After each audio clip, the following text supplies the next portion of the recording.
마지막 번역시입니다. 오늘 번역시는요, 로버트 브라우닝 해밀턴의 시입니다. 이름이 네. 몇 네. 개야? 열 글자인가? 일곱, 열. 네. 로브 헤러 이렇게 줄여가지고. 아니, 그러니까 우리나라 말이 제일 좋은 것 같아요. 우리나라 이름이. 왜냐면 이름 석자잖아. 아니요, 그래도. 이름 석자에 쓰인 이런 게 난 좋아. 아니, 근데 이 사람들은 로버트 브라우닝 해밀턴의 이름은 그거요. 해밀턴이라 불러주세요 이러잖아요. 아, 해밀턴이라고 불러주세요. 그냥 톤이라고 불러주세요. 그러면 한 글자 돼버리네. 아, 그래도 너무 이름이 앞에 뒤에 다 너무 길어. 슬픔은 말없이 내게 알려주네. 나는 기쁨과 함께 1마일을 걸었네. 그녀는 내내 이야기를 제잘댔네. 하지만 나는 조금 더 지혜로워지지 않았네. 그 모든 말을 다 듣고 나서도 나는 슬픔과 1마일을 걸었네. 그녀는 한마디도 하지 않았네. 하지만 나는 그녀에게서 많은 것을 배웠네. 슬픔이 나와 동행했을 때. 예, 아주 간단하고 명쾌한 시고요. 네. 이분을 제가 좀 조사를 해봤어요. 영국 시인이고 극작가. 1812년도에 태어났대요, 런던에서. 와, 오래됐죠? 1812년. 12년. 이때도 사람이 있었네요, 보니까. 1889년도에 77세에 이탈리아 베네치아에서 사망했대요. 서정적이죠? 되게 멋있다. 이탈리아 베네치아에서 사망했대요. 어떻게 나 이렇게 예, 하면은. 유럽을 좋아하면 예. 안 돼. 그리고 이분이 이제 되게 이제 빅토리아 왕조 시대 대표 시인이래요. 있어. 되게 유명한. 예. 무슨 개관시인이라고 그러나? 뭐 있잖아요. 예. 빅토리아 왕조 대표 시인이고. 근데 이 사람이 왜 이렇게 시를 잘 쓰게 됐냐면, 그 아버지가 희귀도서를 한 6,000권 정도 갖고 있었대요. 희귀도서를 수집하는 걸 좋아해가지고. 대단하시다. 그것을 이제 보고, 어렸을 때부터 보고, 굉장히 이제 영향을 받아가지고, 이제 시도 쓰고, 극작가도 하고, 그리고, 빅토리아 왕조시 대표 시인이 되기도 하고, 이렇게 한 거죠. 대표 시인. 그 이름이 그래서 멋지잖아요. 로버트 브라우닝 해밀턴. 아파트 이름 같기도 하고. 우리 혀를 많이 고르시네요. 국내 아파트 이름이 있어. 브라우닝 해밀턴. 해밀턴 없어. 브라우닝 해밀턴 아파트 같은 느낌이 들고. 네. 이건 그런 빌라인가요, 그럼? 그렇죠. 예. 그러니까 우리가 여기서는 이제 시가 기쁨과 슬픔에 대한 얘기를 쓰는 거예요. 썼어요, 이게. 네. 기쁨과 슬픔에 대한 건데, 우리가 삶에 이제 우리나라 사람들 제일 불편해하고 어려워하는 게 이 정서적인 표현이에요.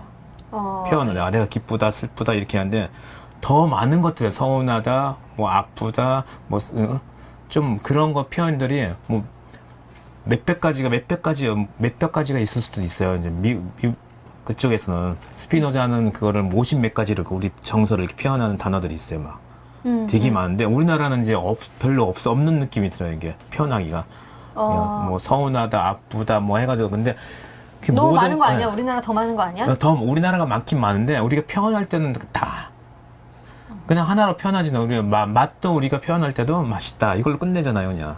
어떻게 맛있다를 우린 안 하지. 그냥 맛있다. 그러니까 그 정서라는 게 우리가 이제 시에서 이제 정서라는 게 되게 중요한데 두 가지로 나눠요. 기쁨과 슬픔으로.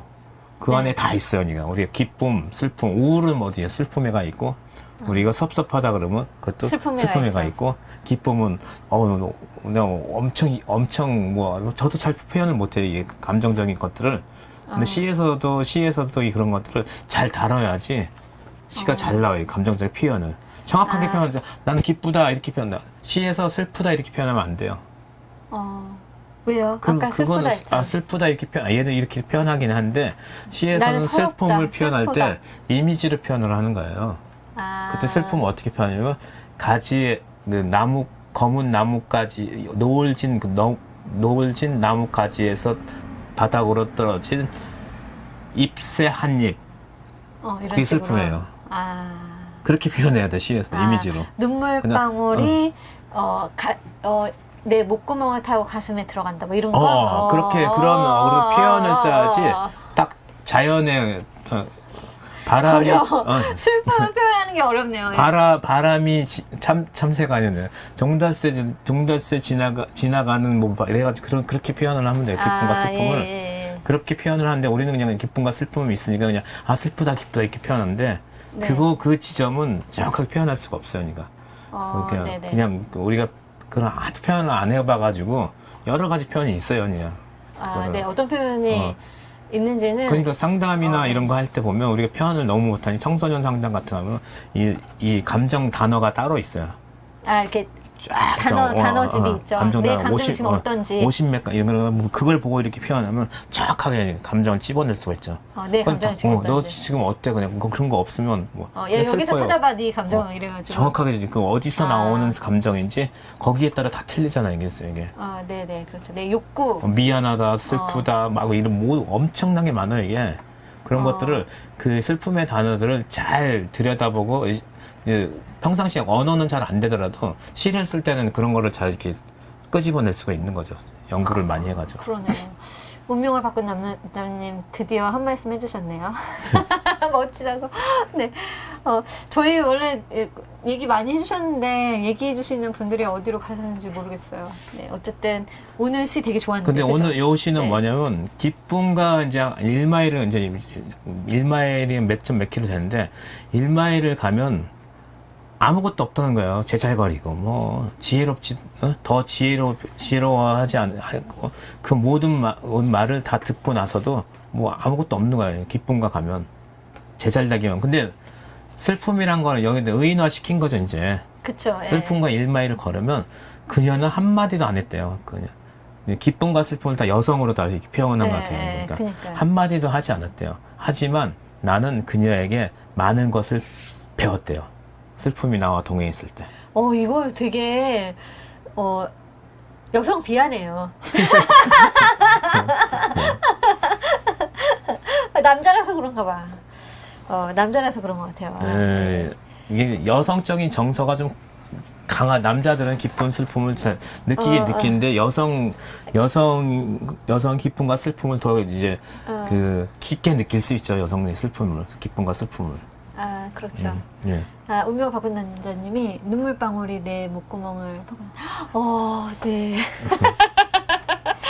제가 그런 일이 있어가지고 이렇게 시가 되네요. 네, 슬픔이 오면 시가 되네요. 예, 그러니까 이렇게 생각하면 이제 고통과 고난과 아픔과 그런 모든 나의 그 난관과 그 어둠의 그림자 뭐 이런 모든 것에서 시가 나오는 거죠. 이제. 네, 그러니까 제가 그냥 느끼기에 로버트 브라우닝 해밀턴 씨는 아무래도 남성이니까 이렇게 여성을 빗대어서, 왜냐하면 사람이 누군가를 빗대어 얘기를 하려면은 나와 반대되는 존재에 대해서 이야기를 해야 되잖아요. 그러다 보니까 나라는 존재에게 영향력을 미치는 게 여자고 그 여자를 이제 표현을 제잘되거나 말하지 않거나 둘 중에 하나네요. 근데 기쁨은 항상 우리한테 제잘되는 것 같은 느낌이 드는 거고, 지혜로워지지 않았다고 하는 것은 사실은 제가 볼 때는 기쁨과 함께 1마일을 걸었는데 왜 지혜로워지지 않을까요? 기쁨은 자기한테 성찰을 안 주잖아요. 아무것도 그냥 기쁘잖아요. 그냥 그거 왜 기쁜 것도 성찰이 되지 왜 안 될까요? 그거는 그냥 높이만 있는 거지. 기쁨을 통해 가지고 내가 로또를 맞았다든지 차를 샀다든지 뭐 이런 거 있으면 그 지혜를 줘요. 좀 있으면 실증을 주지. 그거는 기쁨만 주는 거야. 그냥 그 단순한 그 기쁨의 정서만. 그런데 이렇게 뭔가 기쁘다는 성취됐을 때 내가 그때는 기쁨을 주죠. 내가 뭔가를 뭐 글을 써가지고 뭔가를 어디 냈는데 뭐 당선이 됐다. 아니면 책이 나왔다. 자기 본인의 책이, 이런 성취에 대한 부분들은 그때 기쁨을 주잖아요. 그것도. 근데 지혜롭지, 거기는 좀 틀리죠. 요거는 그 상황이랑은 좀 틀려요. 그러니까 내가 성취했을 때 틀리게 이제 쓴 거죠. 네. 제잘거리는 그런 기쁨이에요. 약간 수준 낮은 기쁨이에요. 그러니까 제잘거리는. 수준 낮은 걸로 수준 낮은 걸로 제가 이해를 하겠습니다. 네. 그러니까 어떻게 보면은, 그러니까 슬픔이라는 것이 우리한테 주는 통찰이 많으니까 우리가 슬픔을 통해서 배우는 게 많잖아요. 그러니까 내가 슬프지 않았다면 몰랐을 것들이 정말 너무 많거든요. 그러다 보니까 슬픔이 나랑 함께 있을 때는 내가 많이 정말 성장한다는 느낌이 많이 들어요. 슬플 땐 너무 힘들고 내 살이 베이는 것 같고 내 고통스럽고 내 창자가 꼬이는 것 같이 힘든데 사실은 그럴 때 내가 정말 꼬이는 것 같이 힘들고 내가 고통스러울 때 나는 또 성장하는 거예요. 그거를 뭐라고 표현해야 될지 모르겠는데 내가 고통당할 때 나는 막 성장해. 그런 느낌을 주는 것 같아서 참 인간의 어떤 그런 그러니까 뼈 아픈 어떤 그런 곳을 찌른다는 느낌이 드는 그런 시인 것 같아요. 네. 그렇지만 저는 이렇게 좀 빼고 싶은 단어들이 그녀 뭐 이런 단어들은 좀 빼고 싶은데 하여튼 그 느낌이 되게 있는 것 같아요. 선생님은 슬픔과 말을 자주 거십니까? 말하면 안 된다고 써 있잖아요. 아, 말을 하면 안 돼.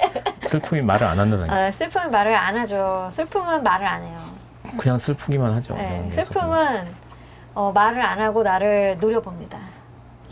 그러니까 아까도 말씀, 기쁨과 슬픔도 그냥 슬픔으로만 하는 게 아니, 이런 이제 우리가 시를 쓰는 이유가 이제 슬픔이 나무 가지에서 노을진 어떤 환경에서 나뭇가지에서 낙엽이 떨어져 땅에 흙에 딱 닿았을 때, 네. 꽃잎이 떨어졌을 때, 그거를 이제 슬픔이라고 표현하는 네. 거예요. 그러면 우리가 슬픔이라 생각하면 내 감정이 막 이제 하거나 내 감정이 스크래치 당했을 때, 아니면 내 감정이 약간 좀 어둡고 힘들 때, 네. 그때는 슬픔에 대한 부분들을 그럼 약간 모호하잖아요. 이 슬픔에 대한 표현들이. 네. 그냥 어두워지면 아니면 두려워지면 이게 슬픔이 아닌가 이런 생각을 하는데 네. 그런 표현들은 사물에 이렇게 빗대어서. 자연에 있는 것을 비유를 하다 보면 그런 느낌을 가지면 훨씬 슬픔에 대한 것들이 좀 약간 가벼워지죠. 경감이 되는 거죠. 그렇죠. 예. 그리고 정확해지고 예, 보다 예. 분명해지고 내가 지금 뭐 때문에 슬픈데 그 슬픔을 어떻게 표현할 때 그 슬픔을 표현한 것 때문에 내가 또 뭔가 이렇게 깨닫고 하는 것들이 있다는 말씀이시죠? 슬픔도 왔을 때 네. 그것도 정확하게 뭐 분석하지 말고 그냥 충분히 슬퍼해야 돼요. 애도를 해야지. 그 시간이 예. 또 필요하고. 충분히 슬퍼 참아야지 막 이걸 참아가지고 극복해야지 이런 게 아니라 슬픔은 감정이기 때문에 지나가는 거기 때문에 거기서 슬픔을 그냥 거기서 참아버리면 또 쌓여요. 그게 어딘가 또 내 몸에. 그러니까요. 갑자기 그런 느낌이 들었어요. 내 몸에 슬픔이 쌓인다고 말씀하시니까 이게 이제 슬픔을 여자로 표현한 거잖아요. 슬픔하고 내가 껴안고 계속 가면 너무 힘들겠다. 껴안을 수 없는 존재다. 그렇죠. 이 기쁨은 내가 껴안으면 너무 네. 행복하고 좋으니까 계속 껴안게 되는데 그 말을 듣고서도 더 지혜롭지 않든 뭘 하든 그 나한테 제잘되고 하는 걸 안아줄 수 있을 것 같은데 슬픔은 내가 안고 있기 부담스럽네? 부담스러워요. 안으면 되게 무서울 것 같은 그런 느낌이 드는데 어쨌든 그런 표현을 우리가 쓰고 있고 또 브라우니 해밀턴 선생님이 시인님이 이렇게 딱 얘기하니까 슬픔은 말없이 내게 알려주네 라는 그 시를 통해서 우리한테 뭔가 굉장히 던져주고 싶으신 이야기가 많았던 것 같고요. 네, 오늘 시 저희가 읽었습니다. 네, 오늘 함께 하면서 어떤 느낌이 드셨는지 모르겠어요. 운명을 바꾼 남자님은 슬픔이 기쁨보다 정서를 더 깊게 하는 게 있죠. 저 있다고 생각합니다. 그쵸? 네, 있다고 생각합니다. 더 많이 나를 깨우치게 하는 능력이 있다고 생각을 하고요. 그래서 슬플 때 그 슬픔에 대해서 두려워하지 않는 것도 되게 중요하다는 생각이 들어요. 오히려 나를 성장하게 하는 거니까 그 비통해하면서 다시 일어서면 된다. 그런 느낌이 듭니다. 네, 우리 선생님 오늘 어떻게 또 오늘 우리 방송을 함께 참여하고 계시는 모든 분들에게 또 마지막으로 오늘 시 방송에 대해서 이야기해 주시고 오늘 방송을 마치도록 하겠습니다. 예. 네. 아까 이제 처음에는 웃었다 나왔죠. 우리가 박경리 시인. 네. 이제 박경리의 소설가가 웃었다라는 그런 어떤 사유적인 웃음을, 철학적인 웃음을 얘기하고, 우리가 이제 여기서 이제 해밀턴은 같은 경우는 이제 기쁨과 슬픔에 대한 부분들을 얘기하고, 근데 이분이 이제 77년 동안 살면서 느낀 거를 이제 이 시에다 담아 놓은 거죠, 이제. 네, 그런 거 77년 대단한 거죠. 동안. 근데 네. 그거를 이제 우리는 느낄 수가 있잖아요. 우리는 이 사람이 쓴 시 아니더라도 우리가 막연하게 그런 것들을 감지를 하고 있거든요. 어떤 지식이나 이런 걸 살다 보면 감지하고 있는데, 통해서 근데 이분은 이제 그걸 통해 가지고 아, 기쁨과 슬픔이 이런 거고 나한테 슬픔이 더 많은 것을 배우게 하는 거구나. 근데 그 당시는 몰라요. 이 당시는 제가 이렇게 얘기할 때는 모르는데 본래적으로 이제 어떤 이런 것들이 이런 삶의 슬픔이 정말 말을 못하는 어떤 그런 얘가 안 와야 되는데 우리의 삶은 때론 그런 맞닥뜨리는 삶이 와요. 언젠가 딱 네. 맞닥뜨릴 때 그때는 이런 얘기가 하나도 안 들어와요.